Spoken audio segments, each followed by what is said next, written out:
C ke Lobuce, medannya sendiri dia cukup bagus, sangat bagus malah. Sangat bagus, banyak pemandangan yang bisa kita nikmati sepanjang perjalanan.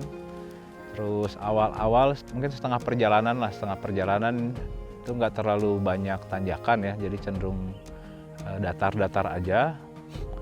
Nah, itu kita bisa, pemandangannya sangat luas sih, kita bisa ngelihat hampir ke 360 derajat itu pegunungan Himalaya semua.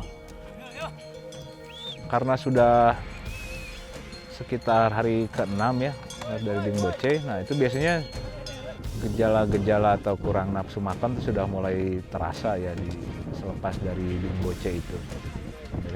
Biasanya disiasatin, kalau saya sih biasanya suka bawa makanan sendiri yang memang dipersiapkan ya buat mengatasi kalau misalnya nanti nafsu makan sudah berkurang gitu ya, sudah berkurang. Biasanya itu cukup membantu saat kita menghadapi kondisi seperti itu gitu, biar kita tetap terjaga nutrisinya, biar makanan tetap bisa masuk. Dan perjalanan paling berat saat di Himalaya itu dari Dingboche menuju Lobuce. Karena di Dingboche menuju Lobuce itu sudah ketinggian 4.000, menuju ketinggian 4.900, dan udaranya udah pagi-pagi tuh dingin sekali. Jadi saat jalan pagi hari dan dengan medan yang menanjak itu cukup berat. Lobuce itu ketinggiannya sudah di 4.900 ya, udah 4.900, jadi udah tinggi banget ketinggian segitu. Nah, pemandangannya di belakang desa Lobuce-nya sendiri ada Gunung Lobuce, jadi Lobuce dari nama gunung ya sebenarnya ya. Ketinggiannya 6.200, dia gunung populer juga sebenarnya untuk didaki. Nah yang asik di Lobuce itu, walaupun ketinggiannya sudah hampir 5.000, tapi masih ada coffee shop, ada bakery di sana. Dan coffee shopnya juga coffee shop yang enak ya, yang serius gitu. Mereka bikinnya juga menggunakan mesin espresso gitu. Saya juga nggak tahu listriknya dari mana. Gitu. Tapi yang enak itu di sana ya itu ya, makanya bukan masalah kopinya aja gitu, tapi suasananya.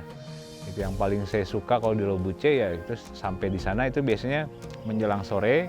Nah sebelum sore itu sambil ngopi, sambil nongkrong, sambil menikmati pemandangan, wah itulah yang bikin nggak pernah bosan ke sana.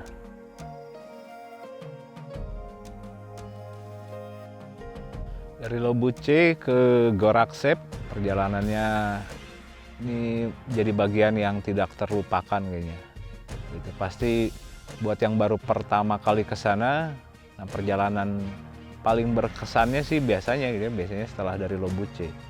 Gitu, karena kita memang benar-benar sudah berada di tengah-tengah ya, di center pegunungan Himalaya gitu. Semuanya, suasananya kita rasakan, udaranya, atmosfernya gitu tuh ya sangat-sangat berkesan lah.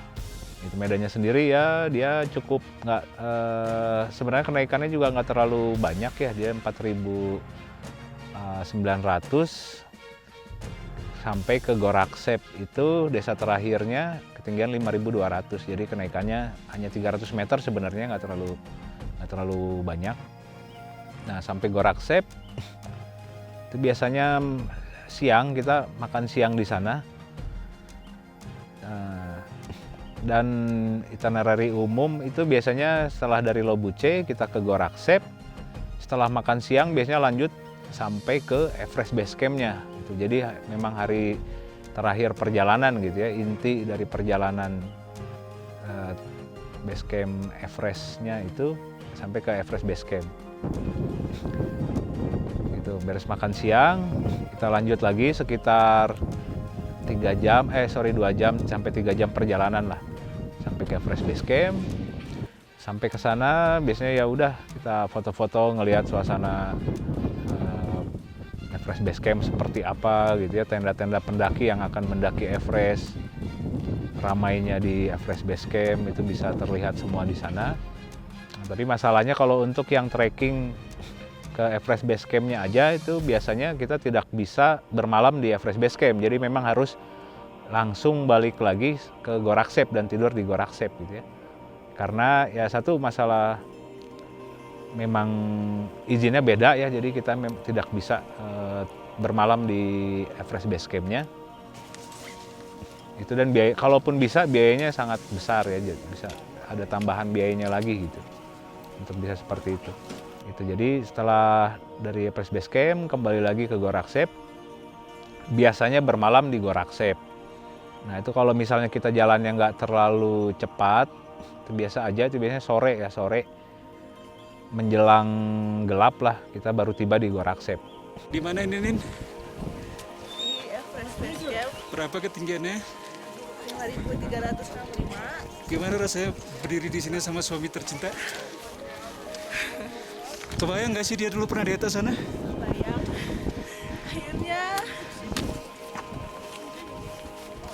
Buat teman-teman yang hobi mendaki gunung, jangan takutlah punya mimpi untuk ke EBC. Saya sangat menyarankan kalau ada rezeki dan ada waktu yang panjang, apa salahnya kita punya mimpi buat mendaki Himalaya.